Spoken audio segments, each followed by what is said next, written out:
तळागाळ सरू न्यूजमध्ये आपलं स्वागत. विधानसभा निवडणूक 2024 काल मतदान झालेलं आहे आणि जेवढे उमेदवार रिंगणामध्ये होते त्या सगळ्यांचं मतभवितव्य मतदान पेट्यांमध्ये आता बंद झालेलं आहे. आपण पाहतोय जर आपण पाहतोय महाराष्ट्रामध्ये सरकार कोणाचं येणार आहे आणि ते सरकार आल्यानंतर त्याचे परिणाम या जनतेवरती, या राज्यावरती काय होणार आहेत हे आपण आता पाहत आहोत.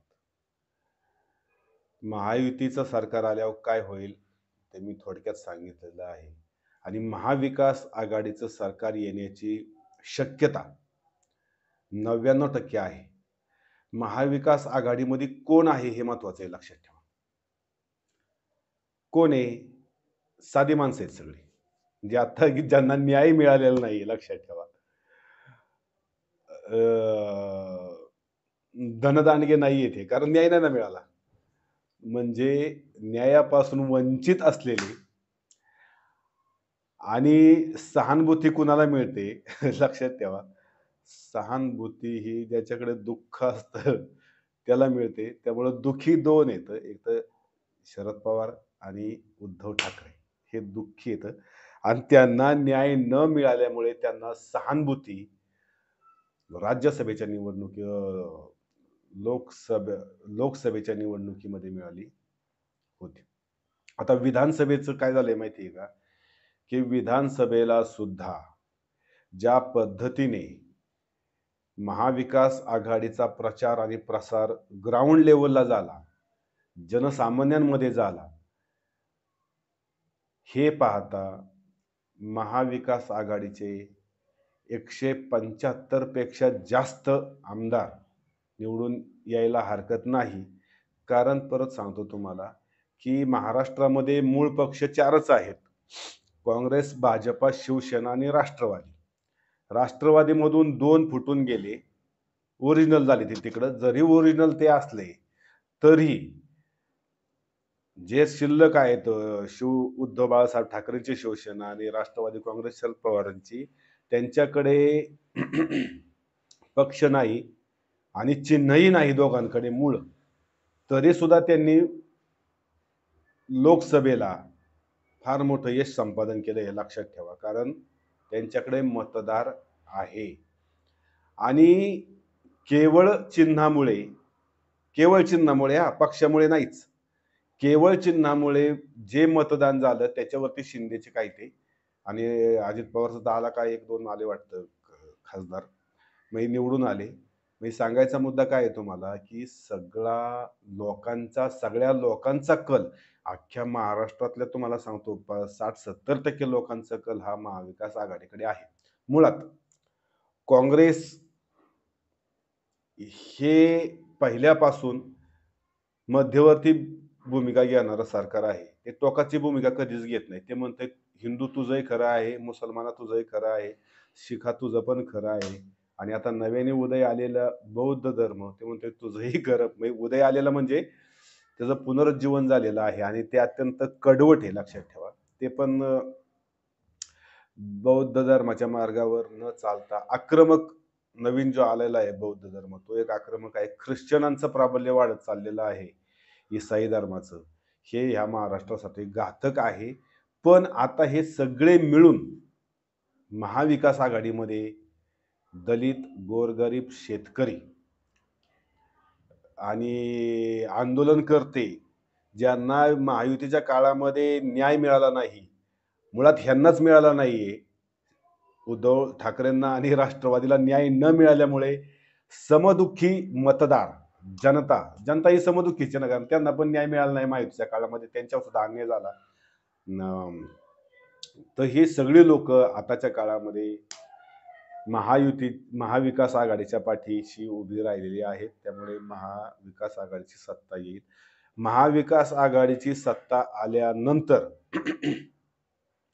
जनतेला जनतेचं एक मात्र होणार आहे, लक्षात ठेवा जनतेसाठी. तुम्ही महाविकास आघाडीच्या आमदारांना हाणामारा हाणू शकता, मारू शकता, चोपू शकता. ते जर काम नाही केली तर. कारण का तुम्हाला सांगतो मी, की नाही, नाही हाणलं पाहिजे, मारलं पाहिजे, चोपही दिलं पाहिजे. जर का राजा, राज्यकर्ती माणसं येडी-वाकडी वागत असतील, तर त्यांना सरळ करण्याचं काम आहे जनतेचंच आहे. त्यांनी 5 वर्ष वाट बघायची नाही. कारण 5 वर्ष तुमचे वाया जातात. तुमच्या आयुष्यात आहे किती पंचवार्षिक हे होतात हो. हां, 60 म्हणजे तुम्हाला एक तर 20व्या वर्षी तुम्ही मतदान करणार किंवा 22-25व्या वर्षी. म्हणजे तुम्हाला 5 ते 6 वेळा 6-7 वेळाच मतदानाचा हक्क मिळणार आहे. काय 6, 7, 8 वेळा आणि त्याच्यामध्ये तुमची अशी 5-5 वर्ष जर आता याडपाटांनी वाया घालवली, तर तुमच्या हातात म्हणजे तुमच्या मतांचं होतंच काय? तुमच्या मतांचा तुम्हाला उपयोग व्हायला पाहिजे ना. त्यामुळं मुळात लोकांना काय पाहिजे, हे महाविकास आघाडीला माहिती आहे. कारण का लोकांना खूप लोकांच्या साध्या-साध्या गोष्टी आहेत. काही नाहीये. त्याच्यामुळं काय झालंय माहिती आहे का, की मला असं वाटतंय, की शिवाजी सॉरी शरद पवार यांना जनतेची नाडी माहिती आहे.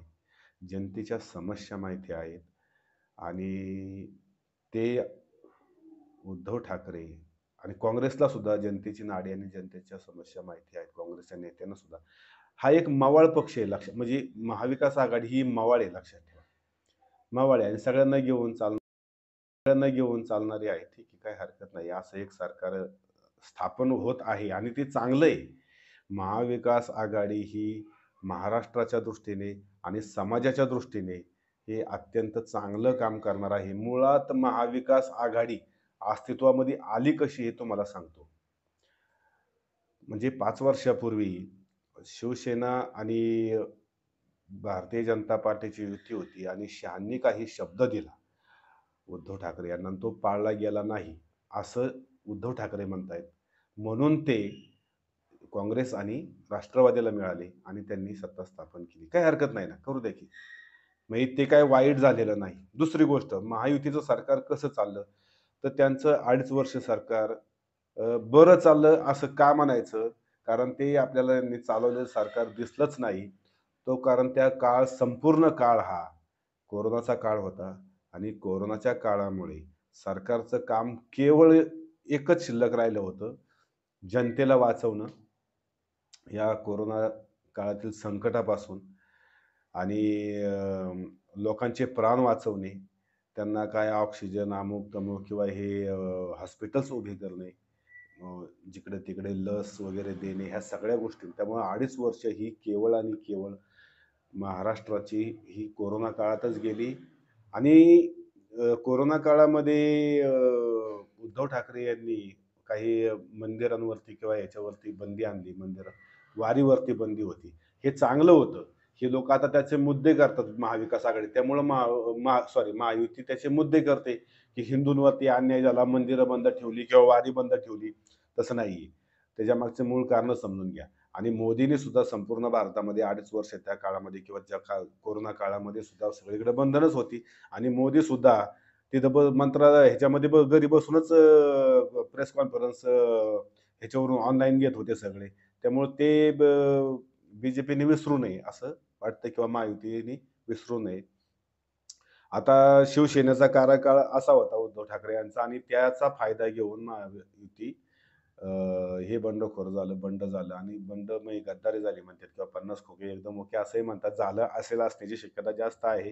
कारण जे गेले ते सगळे ईडी ईडीची पीडा टाळण्यासाठी गेले आणि महाविकास आघाडीच्या सगळ्या लोकांना ईडीच्या धमक्या आल्यात. त्यामुळं आता महाविकास आघाडीमध्ये जेवढे शिल्लक आहेत, असं म्हणायला वाव आहे, की त्यांच्यावरती कुठलीही टांगती तलवार नाही. कारण का? ज्यांच्यावरती टांगत्या तलवारी होत्या, ज्यांनी भ्रष्टाचार केला, ते आता कायद्याने तसे तिकडे गेलेले आहेत, नियमाने आणि राहिले ते जरापैकी सोज्वळ राहिलेले आहेत किंवा मागच्या ह्याच्यामध्ये काँग्रेसला बरेच वर्ष सत्ता बघायला न मिळाल्यामुळे काँग्रेसमधले जे आहेत आमदार काय मंत्री वगैरे कोण असतील ते सगळे मला वाटते भ्रष्टाचारापासून थोडेसे दूर असण्याची शक्यता आहे. महाविकास आघाडीचं सरकार हे जनतेच्या हिताचं राहील, शेतकऱ्यांच्या हिताचं राहील, गोरगरिबांच्या हिताचं राहील आणि महागाई महाविकास आघाडीच्या काळामध्ये कमी होईल, एवढं मात्र दिसून येत आहे, असं वाटतंय.